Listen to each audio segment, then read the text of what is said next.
Geografía política, presentado por Mónica Dayana Vaquero al ingeniero José Luis Herrera Escorcia. ¿Qué es? ¿Qué es la geografía política? Este es un campo de la geografía humana que se ocupa principalmente del estudio, tanto de los resultados espacialmente irregulares como de los acontecimientos políticos en relación con los factores geográficos y sus incidencias en los estados. Además, tiene como objetivo principal conocer la relación entre la población, el Estado y el territorio. Es decir, que maneja la distribución del territorio con respecto al espacio que ocupa el ser humano.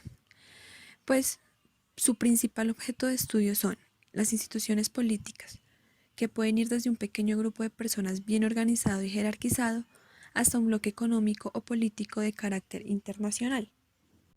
O sea que no siempre se trata de los países.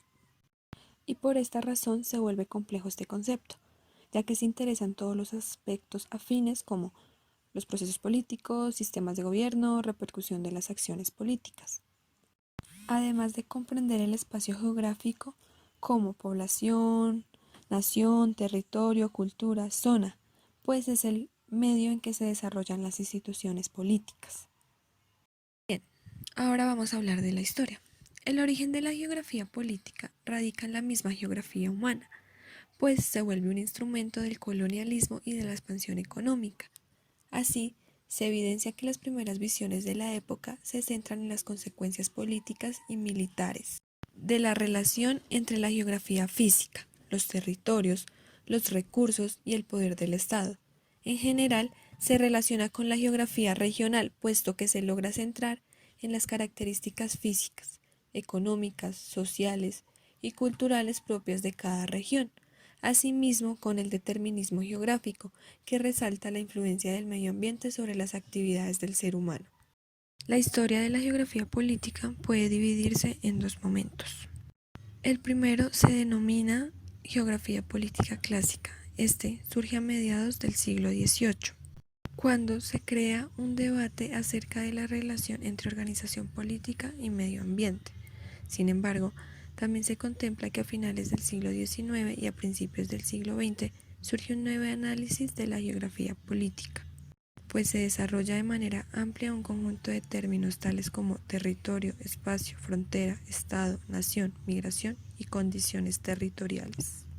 Además, el desarrollo de esta disciplina en esta época es un detonante para relacionar geografía con imperio.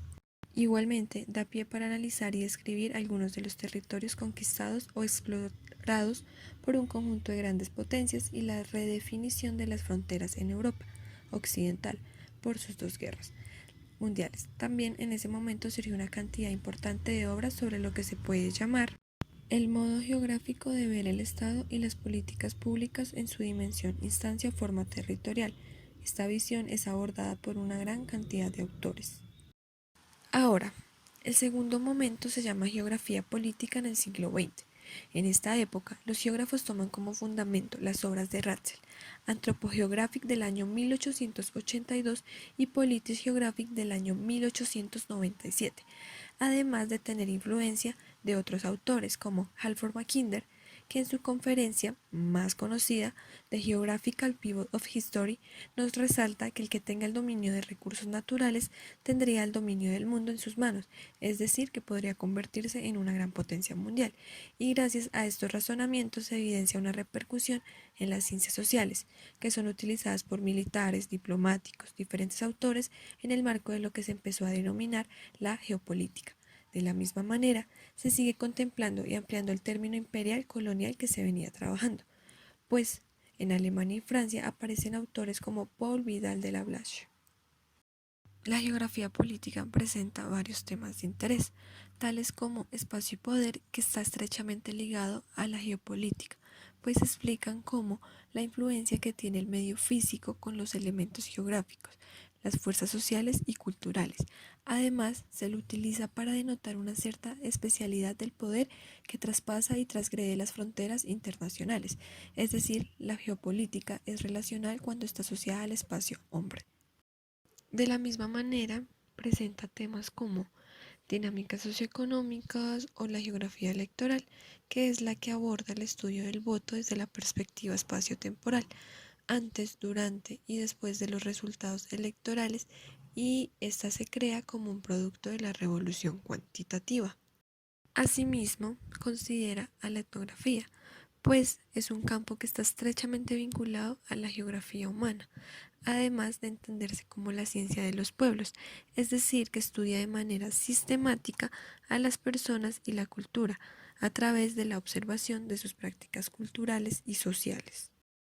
Entonces, en la geografía política hay términos que toca tener claros, pues son primordiales a la hora de entender las diferentes temáticas. En primer lugar, tenemos la política. Este término es polisémico, pues toma un significado diferente según el contexto al que se esté relacionando. Etimológicamente hace referencia a aquello que involucra a los ciudadanos y asuntos públicos. Por otra parte, la definición nominal se entiende como gobierno, guía, dirección o mandato, y ya de forma más general es la ciencia de la gobernación de un Estado o nación y también una manera de negociación para conciliar intereses. Es decir, que se trata de la forma de actuación de un gobierno frente a determinados temas sociales y económicos de interés públicos. La política de educación, la política de seguridad, la política salarial, la política de vivienda, la política de medio ambiente, etcétera, las cuales se generalizan en términos políticas públicas. También tenemos al Estado, que es una forma y organización política y jurídica que se divide en varios elementos, como la población, el territorio, las leyes, la soberanía, las instituciones y el reconocimiento internacional.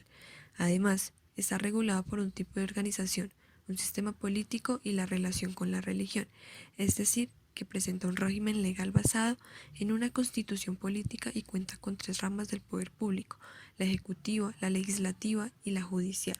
Por lo anterior también se tiene en cuenta el Estado de Derecho. Entonces decimos que el Estado de Derecho se relaciona con el tema anterior, pues los ciudadanos deciden que cada una de sus relaciones se rigen por la ley vigente. Igualmente, se considera que este es efectivo cuando se reduce la corrupción y protege a las personas de las injusticias. Ahora vamos a hablar de los personajes más importantes. Entre estos se logra destacar uno, el cual es Friedrich Drexler. Este fue uno de los mayores exponentes de la geografía, pues estaba influenciado por las ideas de Darwin y por las tesis deterministas del siglo XIX. Además, reflexionó sobre las relaciones existentes entre espacio geográfico y población e intentó relacionar la historia universal con las leyes naturales. Además, desarrolló una geografía moderna, pues analizó el fenómeno de la territorialidad humana a partir de una teoría científica que debía contemplar preguntas sobre el origen y evolución del Estado, las relaciones entre el Estado y otras instituciones y la relación entre las diferentes clases sociales. Además, aseguraba que no existía ninguna evidencia histórica que demostrara que el individualismo predomina en algún pueblo o nación. Al contrario, aseguraba que el ser humano se caracterizaba por vincularse a las leyes y a las ideas permitidas en la sociedad. Continuamos con Helfer Mackinder. Él tenía como objetivo principal conseguir que los estudios geográficos fuesen reconocidos como una disciplina independiente. Además, argumenta que la geopolítica está condicionada por las realidades físicas de los países y que lo político depende de la interacción del hombre con su entorno, los recursos naturales o la ausencia de ellos, el territorio, el clima, la población, tendrían una fuerte incidencia en la política. Hoy sabemos claramente que es así. Sin embargo, en lo que más se logra destacar es en la creación de la isla mundial, pues sostiene que el país que domine esta zona sería potencia mundial, puesto que en esa región el poder terrestre tendría una mayor ventaja frente al dominio marítimo por su inaccesibilidad por mar. El aprovechamiento de los rápidos medios de comunicación terrestres, especialmente los ferrocarriles, y por la explotación de los recursos de la zona, serían factores que inciden en el dominio de la región. También tenemos a Paul Vidal de la Blache. Él señala que la geografía política, así como la geografía física, no puede existir solo en una pequeña fracción de la superficie terrestre. Su campo no se restringe al espacio que ocupan las sociedades con civilización avanzada. Ella no puede restringir su estudio a algunos estados. Además, este autor sigue con la idea del colonialismo y el imperialismo que se venía trabajando. Ahora tenemos a Camille Ballaus. Él hace una contribución para comprender el conflicto epistemológico institucional entre la geografía humana y la morfología social en el umbral del siglo XX. Ahora tenemos a Élisée Reclus, un escritor, geógrafo y activista anarquista francés, el cual logra destacarse por sus numerosas investigaciones y proyectos que hasta el día de hoy siguen vigentes, pues se destacan en la parte de la geopolítica.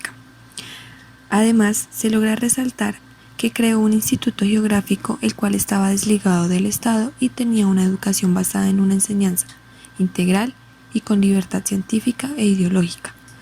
Y gracias a esto, su instituto logra publicar y traducir textos de investigación. Este hombre también realizó una importante labor en la parte cartográfica.